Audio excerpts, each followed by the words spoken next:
Welcome back to this channel. In this video, I will show you how to filter a list of data on Google Sheets so you can view your data more simply.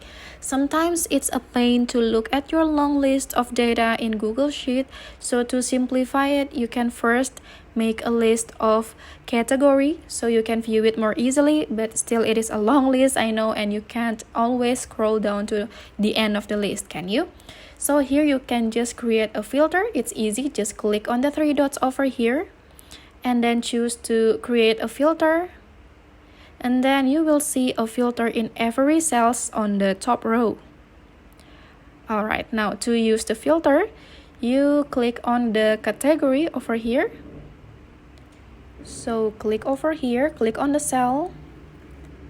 And then choose whether you want to filter by condition, by the color of the cell, or by its content.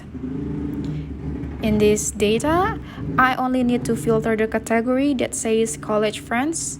So first I will clear all the check first and click on college friends here until the check symbol appears. And then you can see here that my data is filtered only to view the college friends category. So it truly simplified the way I look at my data in my phone, and it's easy for you guys to also try this out. Thank you guys for watching. If you find this helpful, remember to like this video, subscribe this channel, and you can also leave a comment if you have something you want to share to us. And I'll see you in other tutorial videos from this channel. Bye bye!